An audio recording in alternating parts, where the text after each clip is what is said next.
আশৰাফুল হকক গ্ৰেপ্তাৰ কৰিছে হাতীগাঁও আৰক্ষীয়ে। যুৱতীক অখালীন ব্যৱহাৰ কৰাৰ অভিযোগ আশৰাফুলৰ বিৰুদ্ধে, লগতে ধন দাবী কৰাৰ অভিযোগ উত্থাপন হৈছে। ট্ৰেডিং কেলেংকাৰীৰ অভিযুক্ত স্বপ্ননীলৰ বিৰুদ্ধে গোচৰ তৰিছিল আশৰাফুলে। এই আশৰাফুল হককে গ্ৰেপ্তাৰ কৰিছে হাতীগাঁও আৰক্ষীয়ে। আজি আদালতত হাজিৰ কৰোৱা হ'ব আশৰাফুলক।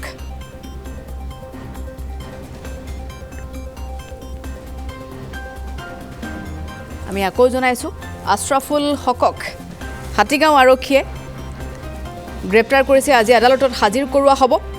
যুৱতীক অশালীন ব্যৱহাৰ কৰাৰ অভিযোগ আছিল আশৰাফুল হকৰ বিৰুদ্ধে, লগতে ধন দাবী কৰাৰো অভিযোগ আছিল আশৰাফুল হকৰ বিৰুদ্ধে। আৰু ট্ৰেডিং কেলেংকাৰীৰ মূল অভিযুক্ত স্বপ্ননীল দাসৰ ওপৰত গোচৰ ৰুজু কৰা সেই আশৰাফুল হক। সেই আশৰাফুল হকে স্বপ্ননীল দাসৰ ট্ৰেডিং কেলেংকাৰী যেন পোহৰলৈ আনিছিল, গোচৰটো ৰুজু কৰিছিল। আৰু সেই আশৰাফুল হককে আৰক্ষীয়ে গ্ৰেপ্তাৰ কৰিছে যুৱতীক অশালীন ব্যৱহাৰ আৰু ধন দাবী কৰাৰ অভিযোগত।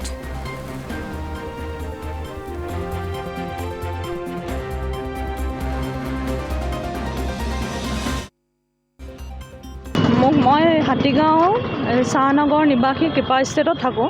কৃপা ষ্টেটৰ ফাৰ্ষ্ট ফ্ল'ৰত থাকোঁ। সেই ফ্ল'ৰটোতে আশৰাফুল হক নামৰ এজন ভাড়াতীয়া থাকে।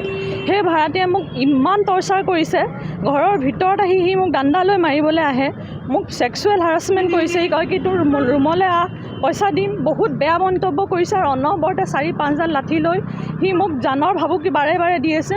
মই দুটা ল'ৰা ছোৱালী লৈ পেলাই মই ফ্লেটত, মোৰ মিষ্টাৰ বাহিৰত চাকৰি কৰে কাৰণে তেওঁ চাকৰি সূত্ৰে বাহিৰত থাকে। মই দুটা ল'ৰা ছোৱালী লৈ পেলাই ঘৰৰ ভিতৰত থকাৰ ভয় কৰি দিছে। ইমান হাৰাছমেণ্ট কৰিব ধৰিছে যে সি ওলাবই নোৱাৰোঁ, লাঠি এডাল অনবৰতে তাৰ হাতত থাকে আৰু মোক মাৰি মোৰ ফালি দিম বুলি কয় বাৰম্বাৰ। সি মানে বুজি পোৱা নাই সি কিহৰ কাৰণে এইখিনি কৰি আছে। বহুত মেণ্টেলি টৰ্চাৰ কৰিছে, ছেক্সুৱেলি মই পাৰ হৈ যাব নোৱাৰোঁ। সি বেয়া ইংগিত দিয়ে, গাত মোক ঠেলা মাৰি দিয়ে, বহুতখিনি কৰিছে। মই আজি মানে অসম আৰক্ষীৰ ওচৰত ধন্যবাদ জনাইছোঁ যে তেওঁলোকে মোক বহুতখিনি সহায় কৰিলে। মই মানে উচিত বিচাৰ বিচাৰিছোঁ যাতে আৰক্ষীয়ে মোক নিৰাপত্তা দিয়ে, কাৰণ মোক তেওঁ জানৰ ভাবুকি বাৰে বাৰে দিছে। মোক ছ'চিয়েল মিডিয়াত সি বাৰম্বাৰ মোক সি লজ্জিত কৰিছে, বাৰম্বাৰ কৈছে যে ভায়েক আৰু সি যে মোক এনকাউণ্টাৰ কৰিব লাগে, মোৰ হাজবেণ্ডক এনকাউণ্টাৰ কৰিব লাগে। মোৰ মানুহজনটো বাহিৰত থাকে, তেওঁৰ এতিয়া যদি কিবা জানৰ ভাবুকি আহে বা তেওঁৰ অকণমানো যদি কিবা এটা হয়, তাৰ সম্পূৰ্ণ ৰেছপনচিবিলিটি ই আশৰাফুল হক হ'ব।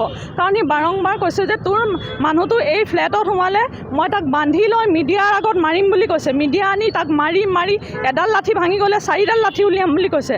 তাক মই সি মৰি নোযোৱালৈকে ফ্লেটৰ পৰা তাক ওলাই যাব নিদিওঁ। তেতিয়াহ'লে সেই আছিগুটি নামে তেওঁক যদি আজি কিবা এটা হয়, তেতিয়াহ'লে তাৰ যদি যিখিনি মানে তদন্ত হ'ব লাগে ইয়াৰ ওপৰত হ'ব লাগিব। ইমান বেছি জানৰ ভাবুকিৰ কাৰণে মই ঘৰত থাকিব নোৱাৰা অৱস্থা হৈ গৈছে। কোনো ধৰণৰ তাৰ লগত মোৰ হেৰি নাছিলে, কিন্তু সি নিজে এখন ধন আৰম্ভ কৰি ল'লে। তাৰপিছতে সৰু সৰু কথাতে সি মানে খুব ডাঙৰ ভলিউমত সি ৰেডিঅ' টেপ বজায়, তথাপিও আমি মনে মনে থাকোঁ। তাৰপিছত বাহিৰলৈ ওলাই আহিলে কয় কি এইজনী মোৰ ৰুমত পঠিয়াই, এনেকৈ কয়। মই টৰ্চাৰ সহ্য কৰি কোনো কাৰণ মোৰ তাৰ লগত কোনো দন হাই কাজিয়া নাছিলে। সি কিহৰ কাৰণে কৰিছে সেইটো মই বুজি পোৱা নাই, তাক সুধিলে গম পোৱা যাব চাগে। কিন্তু সি ইমান টৰ্চাৰ ইমান অত্যাচাৰ কিয় কৰি আছে নাজানো।